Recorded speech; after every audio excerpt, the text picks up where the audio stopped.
Mais um encontro super produtivo aqui no Diálogos INLAGS. Para os que não conhecem, o INLAGS é o Instituto Latino-Americano de Gestão da Saúde, onde nós temos encontros periódicos para debater o futuro da saúde, soluções, projetos e iniciativas que ainda virão ou que estão no presente momento em debate e que complementam a academia e tudo mais da saúde do ponto de vista da gestão do negócio saúde e mais do que o cuidado na saúde. Hoje, quem vai falar conosco nesse diálogo é o Hans, um cardiologista de muito prestígio pela sua capacidade de pesquisa, seu currículo. Foi na Fundação Oswaldo Cruz que ele fez o trabalho, além do mestrado, doutorado em cardiologia, foi diretor do Instituto de Cardiologia, foi membro do Procardíaco a vida toda, enfim, saiu do Procardíaco e do Instituto de Cardiologia para atuar na Secretaria de Saúde por 2 mandatos como secretário de Saúde do município, e fez uma inovação que é reconhecida no mundo todo, cerca de 300 clínicas da família, preparo e residência de médicos, enfermeiros e equipe da família, e conseguiu chegar a perto de 70%, 80% da população do Rio sendo assistidos pela equipe da família. Mas hoje ele vai falar num outro assunto que é de tamanha relevância também e mais uma inovação que o Hans está metido, que é na saúde digital. E ele vai abordar algo bastante inovador, que é o Hospital Digital, que é o Hospital do Futuro, que vai integrar todo o que chamamos o ecossistema, viu, Simone? O ecossistema através da saúde conectada. Hans, complementa aí o teu currículo, que eu fui muito sintético, e agora com você. Imagina, obrigado, Paulinho, obrigado a todos aí. Acho que vai ser uma conversa super produtiva. Acho que o primeiro registro que tem que ser feito aqui é que, como sempre, o dedo de Paulo Marcos e do INLAGS está presente em tudo, né? E está presente aqui hoje também.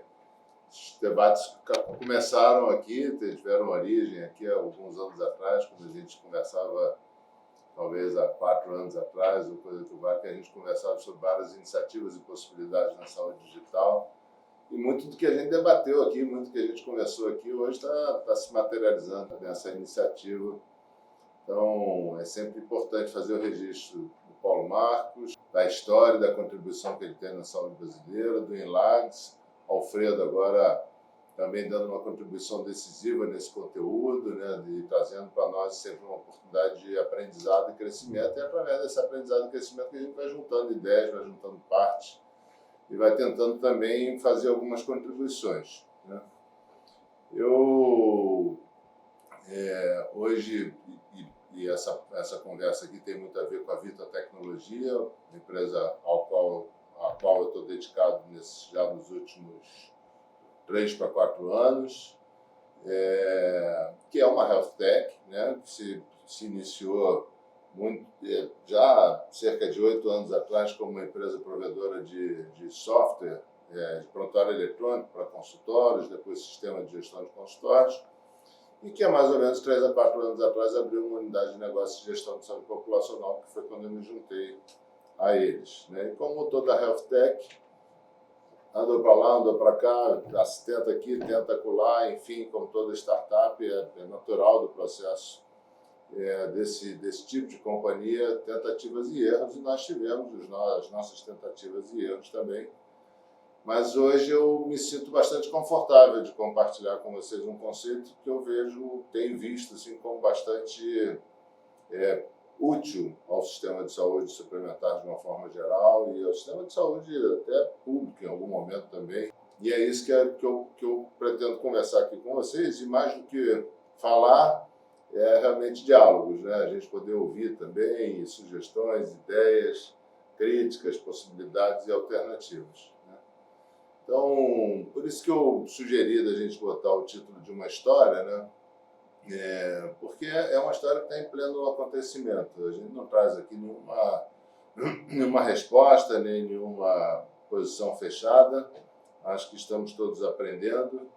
E eu vejo, assim, talvez muito pelo que tenha passado comigo mesmo, né? Quando a gente começou a utilizar o hospital digital, o termo hospital digital, para mim houve uma certa estranheza, né? Eu comigo mesmo, assim. E eu imagino que para quem olha de fora deva causar uma certa estranheza também. E é essa história que nós vamos compartilhar aqui, né? Fazer aqui um registro pela presença da Cristina Claro também, que compartilha com a gente aí esse projeto, está lá lutando com a gente também no desenvolvimento desse projeto e é essa história que nós vamos compartilhar aqui com vocês. Então, Cris, fica também bem à vontade aí de contribuir e participar da melhor forma possível. Então, assim, como toda health tech, a gente iniciou com uma ideia e acabamos hoje no Conselho do Hospital Digital, que é onde a gente amadurece uma posição. Mas de início, a ideia era basicamente ter uma equipe de saúde que pudesse fazer coordenação de cuidado, né? Como todo mundo, né? Como muita gente, pelo menos. E quando eu cheguei na Vita, tinha basicamente umas 2 ou 3 enfermeiras e uns 2 ou 3 que a gente chama de assistentes, né? Que são as pessoas que atendem as ligações, as chamadas. A Vita ela atende empresas, né? Então, só para dar o contexto, né? A Vita ela atende empresas, ela atende pessoas jurídicas, simplesmente. Isso tem relevância, eu vou voltar depois, do ponto de vista conceitual, tem relevância. E os colaboradores dessas empresas, então, a gente oferecia uma oportunidade de um cuidado coordenado, que na época, na verdade, não acontecia. Estamos aqui falando diante da pandemia, e muito pouca cultura de telemedicina ainda naquele momento. E, basicamente, as pessoas entravam em contato com a gente, com a equipe, para agendar consulta e agendar exame. Era mais concierge do que saúde, na verdade. E confesso que isso causava uma certa frustração, né? Porque a gente queria, obviamente, avançar na questão da saúde. Mas assim foi o início da história. E a operadora que atendia aquela empresa, a gente identificava na rede da operadora parceiros, né, médicos nos seus consultórios que, né, iam, de alguma forma, fazendo sentido, havendo algum fit cultural para um cuidado mais coordenado, um cuidado mais atencioso, mais empático. E a gente, então, quando recebia essas demandas, a gente preferencialmente referenciava os colaboradores das empresas para esses consultórios e para esses colegas, né? Isso foi avançando um pouco, né, conforme o número de vidas foi aumentando, e aconteceu o movimento normal que sempre acontece em saúde, quando você vai começando com um montante de vida pequeno, a sua primeira demanda, né, seu primeiro volume maior de demandas é o volume de atenção primária, né, o que é natural de acontecer, né, porque é o cotidiano, é a maior parte da demanda das pessoas mesmo. E com o passar do tempo, a gente foi entendendo como é que poderia se estruturar, de fato, uma atenção primária com uma pegada mais virtual, mais digital. Mas desde esse momento, assim, a gente tinha muita clareza que não seria telemedicina, né? Isso para a gente sempre foi muito claro, né? E esse é um ponto importante aqui já de início, né? A gente marcar a diferença do conceito de telemedicina propriamente dita, enquanto finalidade, enquanto objetivo, e telemedicina enquanto instrumento, né? E para nós, desde o início, ficou muito claro que telemedicina seria um instrumento, ainda antes da pandemia, né? E nunca seria uma finalidade. A gente nunca se propôs a desenhar algo que fosse de telemedicina, né? Porque a telemedicina por si, obviamente, ela é incapaz de entregar um nível primário de atenção, secundário, terciário, ou enfim, qualquer atividade. Ela, de fato, é um instrumento de muita validade. Hoje eu estou plenamente convencido disso, acho que todos estamos, imagino eu, mas definitivamente ela não cabe nela própria, né? Ela não é algo que, por si, faça sentido, né? E a gente foi, então, identificando que oportunidades a gente poderia ter para desenvolver um nível primário de atenção. E aí, dentro dessa história, a primeira coisa que a gente se agarrou assim, fortemente foi voltar ao livro, voltar ao dever de casa, né? Sempre voltando às bases, né? Sempre voltando ao que é seguro. Né? Tem coisas que são conceitos muito firmes, que são difíceis de serem abalados, mesmo que venha a tecnologia que vier. Né? E aonde a gente encontrou a segurança para botar os pés foram nos atributos fundamentais da atenção primária. Né? Dificilmente isso vai mudar tão cedo. Assim, não vejo nenhuma perspectiva de que a importância do acesso diminua, que a importância da longitudinalidade diminua, que a importância da integralidade diminua. Enfim, são conceitos muito bem da coordenação de cuidado, né? São conceitos muito bem sedimentados e que dificilmente, até o momento, pelo menos, não aparece nada no cenário, ao meu ver, que possa, de alguma forma, balançar esses conceitos. Né? Então, a preocupação o tempo inteiro foi de, se for para crescer, seja lá o que for crescer, que seja algo para crescer no sentido de fortalecer esses atributos, no sentido de dar ainda mais solidez a esses atributos, que são atributos fundamentais para um bom cuidado. Né? Não são suficientes, não são... o sistema de saúde não se resume a eles, de forma nenhuma, mas sem eles, certamente a gente não constrói um sistema saudável com absoluta convicção. Então, o tempo inteiro foi onde é que a tecnologia pode, de fato, impactar e ajudar no sentido de fortalecer esses 4 atributos. Né? Então, esse foi o primeiro norte dessa caminhada e tem sido esse norte até agora, né? Durante essa caminhada e durante essa construção. Um outro conceito que também ficou bastante firme na nossa cabeça era que finalmente a gente tivesse um sistema de saúde, né? E que a gente pudesse se distanciar um pouco de um sistema de doença. Né? Isso é uma brincadeira que a gente fala sempre, todos nós crescemos falando nisso, mas muito pouco conseguimos avançar nessa direção, ao meu ver. E isso vai muito além de prevenção e promoção, que são outra parte, né? São outros conceitos inerentes e próprios da atenção primária, mas eu diria que deveria ser de todo o sistema de saúde, né? E que na nossa cabeça deveriam estar muito presentes e que a gente deveria usar de novo a tecnologia para preservar e para trabalhar na direção da saúde da melhor forma possível. E talvez, por fim, quer dizer, o último conceito que a gente ficou assim, com muita clareza na cabeça, no sentido de novo, como é que a tecnologia pode ajudar para fortalecer, foi no sentido de integração. Né? Nós temos um mal terrível, principalmente na saúde suplementar, diria eu. Né? O desenho do Sistema Único de Saúde, nesse sentido, ele é infinitamente superior à da saúde suplementar brasileira.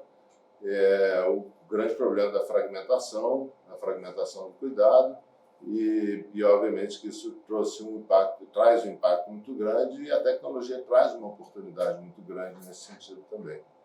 Mas foi o norte, assim, nem pensava assim, com muita clareza, assim, nunca foi um plano fazer o que hoje a gente está chamando de hospital digital. Né? O plano sempre foi e continua sendo, para ser muito franco, fortalecer esses conceitos. Mais alguns, mas principalmente esses conceitos. E foi nessa construção que a gente foi caminhando até chegar na história do hospital digital, que é o que eu vou tentar conversar com vocês hoje aqui para ver se faz sentido. Né? Se não fizer sentido, amanhã já pode ser outra coisa, porque afinal de contas ainda somos uma empresa de tecnologia, ainda podemos ir para lá e para cá. Mas nesses 4 anos foi a primeira vez que eu me senti à vontade para sentar com amigos, com colegas, ou enfim, no meio da saúde, para conversar sobre, porque eu particularmente estou vislumbrando uma perspectiva que tem me parecido realmente interessante e que possa ser uma contribuição, dentre várias outras que existem, né? Mas que possa também ser uma contribuição para que a gente possa avançar no sistema de saúde. Deixa eu pegar isso para cá, porque fica mais fácil de passar, não preciso ficar indo e voltando. Se o fio der, vai lá. Já atrapalha aqui alguma coisa? Não, já acendeu. Só para ficar mais fácil de passar. Bom, a primeira coisa que eu queria conversar com vocês é que se a gente põe o termo Digital Hospital na parte dos termos MESH, do PubMed não aparece nada. Né? É curioso, né? Aqui não é né? Não sei se todos estão tão amigados, aqui são os termos registrados, né? Não é a pesquisa ampla. Mas, curiosamente, em 2022, você põe esse treco lá e não tem nada. Embora o termo já seja utilizado há muito tempo, e a gente vai conversar um pouco sobre essa questão do termo, e eu não sei ainda também se é o melhor termo, enfim, mas é como a gente está chamando nesse momento e parece fazer sentido. Mas eu tive esse cuidado já há algum tempo de ficar olhando essa história e ver como é que isso está avançando, tanto no PubMed quanto eventualmente no Google, de uma forma geral, a gente vai conversar um pouco sobre isso. Né? Quando a gente abre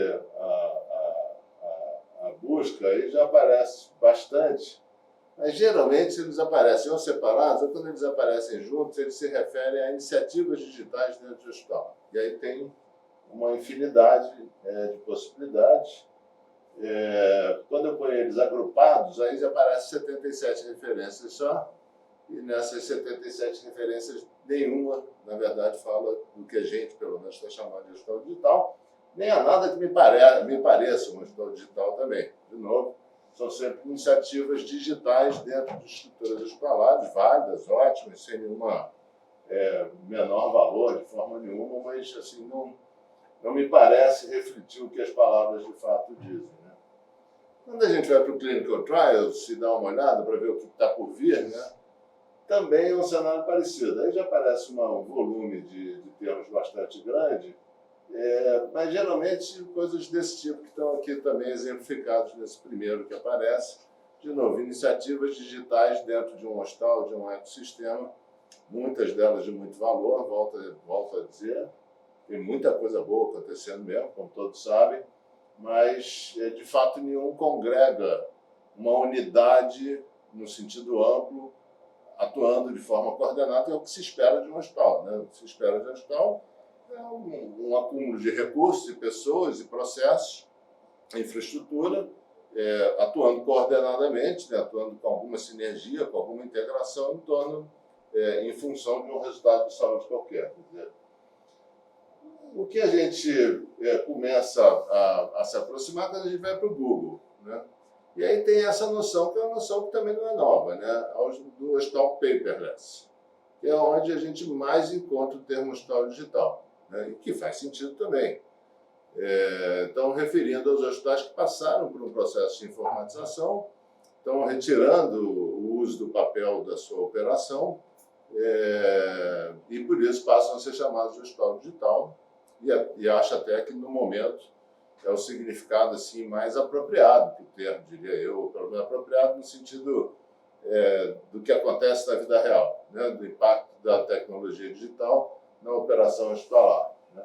Então a gente vê muito hospital 100% digital, então, com prontuário eletrônico, com toda a parte de cobrança, toda a parte financeira, toda a parte de controle de estoque informatizada, enfim. É o que a gente mais encontra hoje e é o que reflete o momento atual, diria eu, de maneira mais apropriada. Né? Aqui mais um exemplo, na verdade eu abri aquela primeira citação do Google que confirma isso. Né? O hospital 100% dispensa o uso de papel. Né? Esse é o termo atual, diria eu. Né? Se eu estivesse escrevendo alguma coisa hoje, fosse usar o termo hospital digital, o mais apropriado seria usar nesse sentido, e é isso que hoje a gente conhece pelo termo hospital digital. Né? Enfim, aqui também exemplos que vão na mesma direção. E aqui, então, curiosamente, aparece no Google a Vita ali, né, com o primeiro hospital digital, embaixo já ali o que Vita, enfim. E aí começa a entrar um pouco nessa história que eu estava comentando aqui com vocês, e que é o conceito que eu queria conversar e trocar uma ideia aqui com vocês hoje. Né? Então, já há algum tempo a gente usa esse termo hospital digital, agora numa outra vertente, numa outra pegada, e que tem um fundamento, né, e é isso que a gente vai aqui conversar, ele tem um fundamento muito nessa página da Organização Mundial da Saúde, que é a página que trata de hospitais, obviamente, né? Então, quando a gente vai na página em inglês da Organização Mundial de Saúde e vai ver como é que a Organização Mundial de Saúde está entendendo o hospital, como é que ela trata o hospital, como é que ela define e conceitua um hospital. São 3 parágrafos, né? O primeiro parágrafo é muito próximo daquilo que acho que todos nós provavelmente falaríamos sobre um hospital, né? Como um local que congrega pessoas, recursos, no sentido de lidar com doenças mais críticas, mais complexas e agudas, etc., o que é absolutamente verdade e continua sendo e não deixará de ser, ao meu ver, tão cedo também. Mas o segundo parágrafo é o que começa um pouco a chamar a nossa atenção para esse conceito de hospital digital. Então a gente vê aqui que hospitais também são parte essencial do desenvolvimento do sistema de saúde, né? Atualmente, pressões externas e desafios do sistema de saúde e do setor e deficiências do setor hospitalar estão puxando uma nova visão para os hospitais em diversas partes do mundo. Nesta visão, eles têm um papel central para praticar apoio a outros provedores de saúde, para a comunidade e para serviços baseados nas casas, e são essenciais no funcionamento de rede de referência e contra-referência, né? Quando a gente lê isso aqui, bom, aí a coisa já começa de fato a ganhar uma outra dimensão e começa a ganhar uma perspectiva completamente diferente. E a gente sai muito da ideia do hospital tradicional que a gente está acostumado, né? Então, ao invés da gente pensar num ambiente, num local físico, num grupo de pessoas, de profissionais e de recursos, de infraestrutura, acumulados em torno de tijolos, com estratégias para cuidar de doenças complexas, agudas ou crônicas críticas, né? A gente abre muito mais o leque do papel do hospital do que a gente está acostumado, que está nessa definição mais tradicional. Seguindo à frente, se a gente for passando as páginas aqui, quando a gente vai para a terceira página... perdão, saiu da ordem aqui, uma pena. Bom, não tem problema. Se a gente seguir para frente, e ali no aspecto de recursos, né, ali a Organização Mundial de Saúde ela fala claramente desse papel de execução de apoio desde a casa do paciente até o centro cirúrgico, né? Então, é uma proposta que traz um posicionamento para o hospital completamente diferente do que ele tem hoje. Ele passa a ter um papel, ele pode passar a ter um papel, e isso no correr aqui dos textos da OMS isso é muito claro. O hospital ele vai se posicionar, ele vai assumir papéis mais amplos ou menos amplos, ou com determinado grupo de especialidades ou não, de acordo com as necessidades da comunidade na qual ele está inserido e do sistema de saúde no qual ele está inserido, que também faz todo sentido, isso a gente já sabia de muito tempo também. Mas o que me parece que seja um ponto que a gente não está tão acostumado é trazer o conceito de coordenação do cuidado para o hospital. Isso definitivamente não era algo que a gente está acostumado, principalmente nós aqui no Brasil, que temos a ideia da coordenação do cuidado como um atributo fundamental da atenção primária. Dos 4 atributos fundamentais da atenção primária, a coordenação de cuidado é um deles, e talvez o mais marcante deles, né? E aqui, nessa visão que é bastante clara hoje por parte da OMS, ela abre essa questão de outra maneira. Ela abre outras perspectivas da gente pensar concepções de desenho que são, vamos dizer, que de alguma forma nos provoca a pensar o locus de cada um desses atributos que são fundamentais, por isso que eu comentei antes. A gente está acostumado a pensar muito ligado à atenção primária, mas na verdade eles devem ser muito próximos, eles devem nos fazer a provocação de pensar eles, não como da atenção primária, mas como do sistema de saúde como um todo. Se a gente pensar com calma e com carinho, não importa por onde o paciente entra. O que importa é, uma vez ele entrando, que ele seja coordenado, que o sistema provoque a longitudinalidade, que o sistema olhe de maneira integral e o acesso possa se dar por qualquer porta, dependendo da conveniência e necessidade do paciente. Isso tem impactos para além da semântica, para além dos conceitos propriamente dito, e é na parte prática que a gente imagina chegar. Mas a parte prática, eu sempre tive essa crença dentro de mim. A parte prática, para ela funcionar, para ela se dar, ela tem que estar bem alicerçada em conceitos e fundamentos que a gente conhece bem, né, e que a gente já não questiona. Então, essa provocação do termo hospital digital, a primeira provocação que tem é, obviamente, o digital, que foi o que eu procurei provocar vocês ali na primeira parte, de que talvez o digital seja muito mais amplo do que ser paperless. É muito bom ser paperless, mas acho que estamos passando dessa fase. Hoje em dia as fases correm com muita rapidez, né?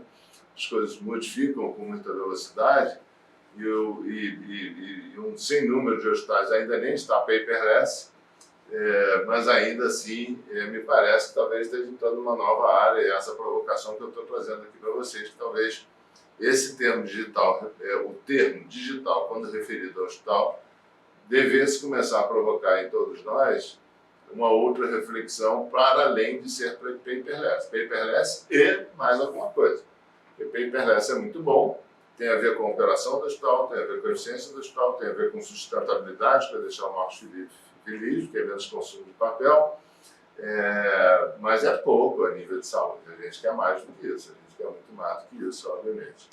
E quando a gente olhar para o termo hospital, pela própria Organização Mundial da Saúde, a gente tem que abrir nossa cabeça e ser provocado em outros termos agora, né?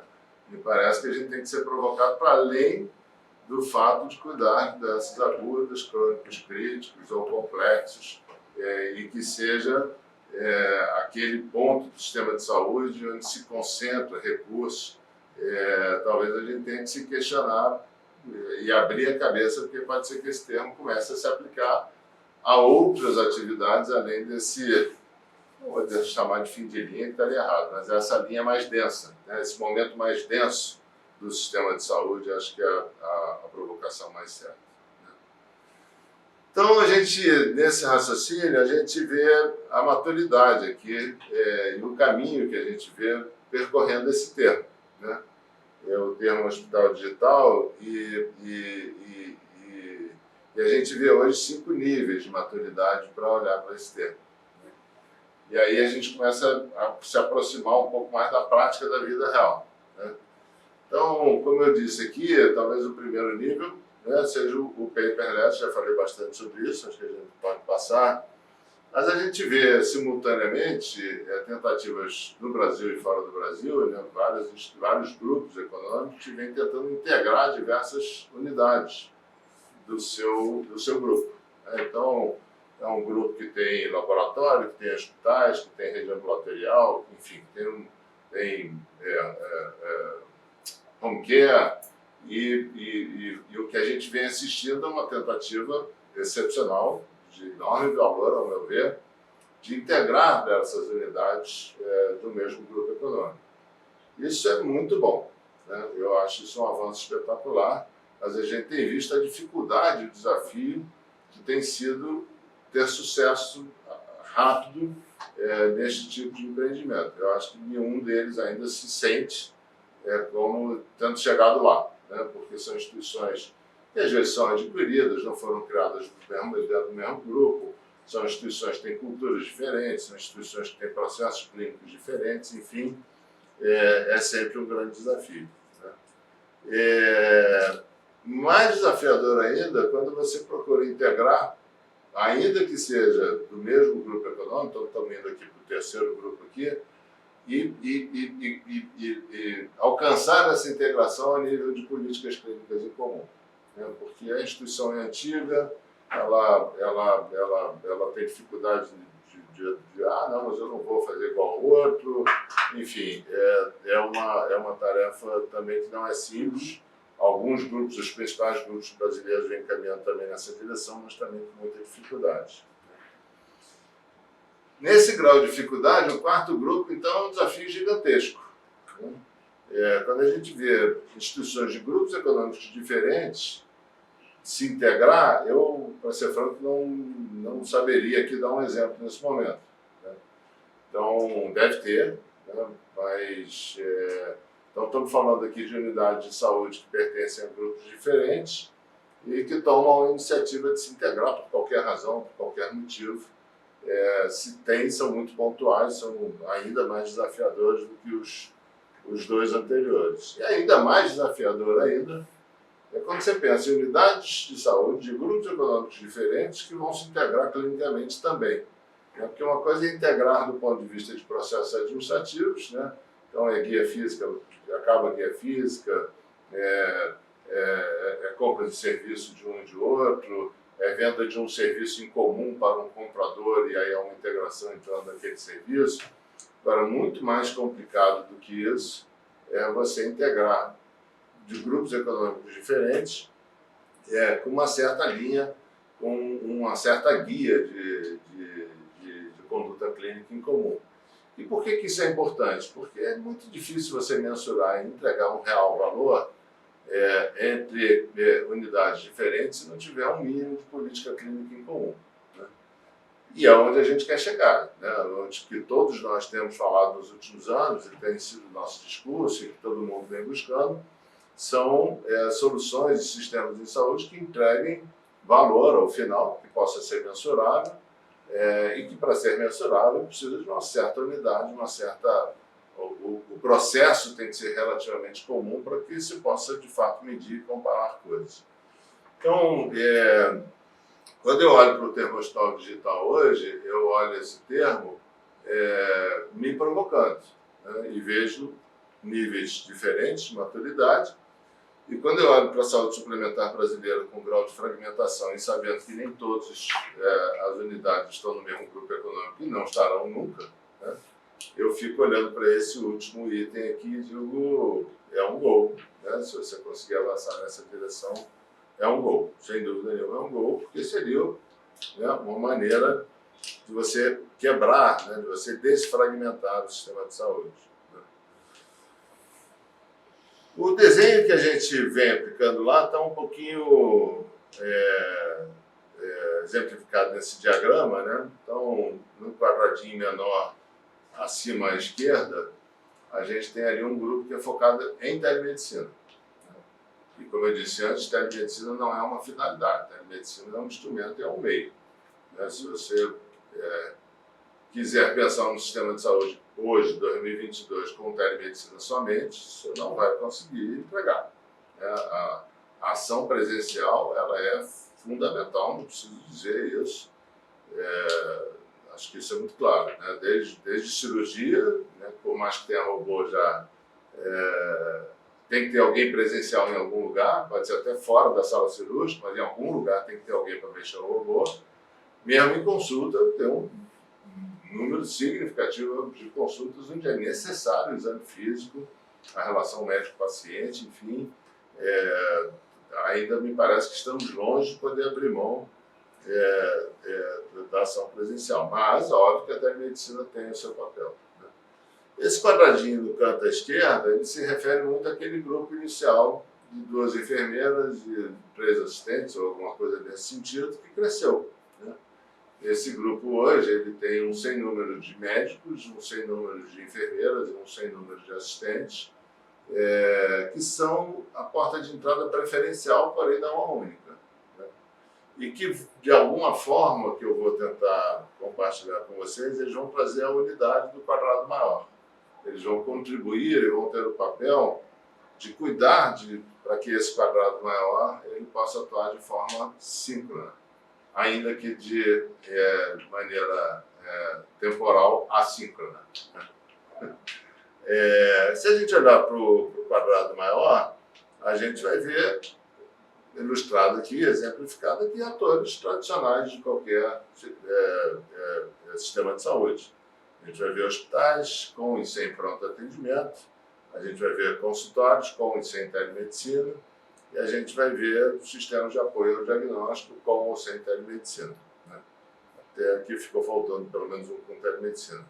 Mas, enfim, tem algumas unidades que estão dedicadas exclusivamente à atividade presencial, que não participam necessariamente desse ecossistema telemédico, né? Algumas unidades presenciais que fazem o presencial e também fazem a telemedicina, e um grupo dedicado somente à telemedicina, né? Exemplo de vida real, né? Então, como é que essa orquestra se dá? Né? Como é que ela pode se dar? Sim. Como é que ela pode se dar? Eu, sábado de manhã, há uns 2 meses atrás, eu estava sentado atendendo telemedicina, né? Eu sou um médico desse quadrado superior à esquerda aqui, né? E aí, enfim, às 10 horas da manhã estava marcado lá o Valtencir. Eu nunca tinha visto na vida, era a primeira consulta dele comigo, porém ele já tinha uma história no nosso sistema de saúde. Ele tinha entrado em contato uns 6 a 8 meses antes, tinha passado por uma consulta esporádica com um profissional para pedir encaminhamento para nutricionista, porque ele estava obeso e queria emagrecer, né? Foi feito o encaminhamento, a operadora dele autorizou o encaminhamento para o nutricionista, ele buscou a nutricionista, e a partir daquele momento, a enfermeira que é responsável por ele começou a interagir com ele no sentido de contribuir com esse projeto dele de emagrecer. Era o desejo dele, era o problema que ele trazia. E a enfermeira e a nutricionista começaram então a manejar esse paciente para ajudá-lo no processo de emagrecimento. Dentro desse projeto de emagrecimento, ele começou a caminhada, e vinha muito bem, já uns 2, 3 meses caminhando, até que naquela semana, consistentemente, a cada dia que ele caminhou, ele teve que interromper a caminhada por dor no peito. Não falou nada nem com a enfermeira, nem com a nutricionista, não procurou atendimento médico conosco, ele foi a um hospital de renome em São Paulo, marcou uma consulta, foi lá de manhã cedo, apresentou a queixa dele, foi indicado uma tomografia para ele, fez a tomografia, lesão de tronco, as 2 lesões distais. No mesmo dia indicaram cateterismo, ele fez o cateterismo ambulatorialmente pela radial, confirmou as lesões, indicação cirúrgica clássica, né? Retirou a radial, ficou lá até de noite ele foi para casa, muito, né, nervoso, tenso, preocupado com a situação, né? Um homem de 62 anos, pai de família, enfim. E ele então marcou essa consulta às 10 horas da manhã porque ele queria uma segunda opinião. Às 10 horas da manhã, então, eu atendi, sem saber de nada ainda, né, sem saber dessa história toda, ele me conta então, essa história toda. Eu peço para ele encaminhar os exames, ele encaminha os exames, a gente olha os exames e indicação cirúrgica clássica, né? E consulta pré-cirúrgica clássica também, né? Por que não catéter, por que não tratamento clínico, como é que é o pré-operatório, como é que é o pós-operatório, enfim, todas as dúvidas e angústias normais de quem está com medicação de revascularização do miocárdio. Ao final da consulta, ele então, convencido de que a melhor opção para ele era de fato a cirurgia, eu honestamente, na minha cabeça, o que aconteceria? Ele na segunda-feira voltaria ao hospital, que é um bom hospital, insisto nisso, para dar andamento e marcar a cirurgia, etc. Mas, para minha surpresa, agradável surpresa, no final da consulta ele falou: tá bom, doutor, entendi. Entendi que eu tenho que operar o coração, vou operar, a esposa dele participou junto, diga-se de passagem, mas eu queria que a Vita conduzisse o caso. Eu confesso que para mim foi uma surpresa. A gente já teve outros casos cirúrgicos, só que normalmente são cirurgias indicadas por nós, né? Você vai fazer a cirurgia do coração, você tem uma consulta presencial com uma equipe de qualidade, um hospital de qualidade, que faz a opção para ser acompanhado por telemedicina, num homem de 62 anos de idade, realmente não é a situação mais comum. Falei: ótimo, maravilhoso, vamos obviamente lhe dar todo o apoio, o senhor fica tranquilo que logo na segunda-feira a Camila, que é a enfermeira que já o acompanhava, vai entrar em contato com o senhor para dar as orientações, etc.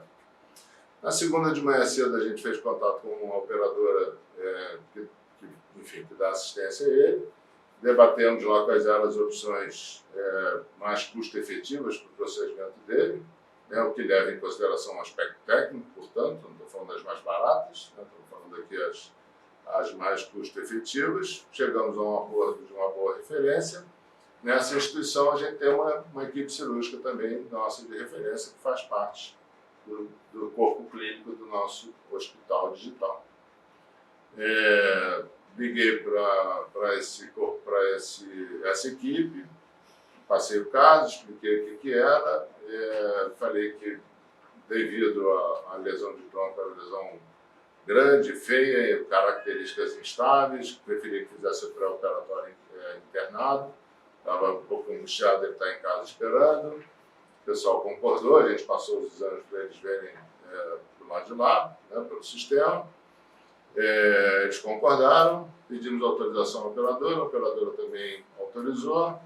Na terça-feira ele internou, na sexta-feira ele operou, no domingo ele deveria estar de alta da terapia intensiva, mas seguindo a interação cotidiana e diária entre o cardiologista dele, no caso eu, e a equipe que acompanhava presencialmente, eles avisaram que ele fez uma fibrilação atrial, iniciou-se a miodarona, na segunda-feira estava revertida a fibrilação atrial, ele foi para o quarto, na quarta-feira ele foi para casa com uma recomendação do retorno em 15 dias, o que também é absolutamente normal e comum. Nisso, a equipe de telemedicina, portanto, eu e Camila, para ser muito franco com vocês, nós não tínhamos um protocolo fechado para a cirurgia de revascularização do miocárdio, foi o primeiro caso, pelo menos que eu tenho ciência, tenho acompanhado, e combinamos então que até o dia da visita, e agora isso se torna um protocolo definitivo da instituição, ela faria uma teleconsulta diária, com o objetivo de explorar eventuais sintomas cardiovasculares, obviamente, mas também no sentido de fazer a inspeção das cicatrizes cirúrgicas, ainda pela tela, ainda que por telemedicina. Dito feito, no quarto dia ela identifica um pontinho de pus na cicatriz da perna, me avisa pelo sistema, eu mando uma receita que chega no WhatsApp dele, de antibiótico, ele compra antibiótico e mando também a orientação para ele fazer a consulta presencial no dia seguinte, e também pelo sistema avisa a equipe que ele precisa ser visto no dia seguinte. No dia seguinte ele vai ao hospital, por debaixo daquele ponto de pus já tinha um pequeno abscesso, eles drenam o abscesso, problema resolvido, né? Talvez se ele tivesse ficado em casa sem ver, como a gente vê eventualmente acontecer, nem todo mundo é proativo, às vezes ia esperar os tais 15 dias e ia chegar numa condição pior. Graças a Deus a gente matou a bola logo no início do procedimento. Então era isso aí, obrigado pela paciência de vocês de me ouvir.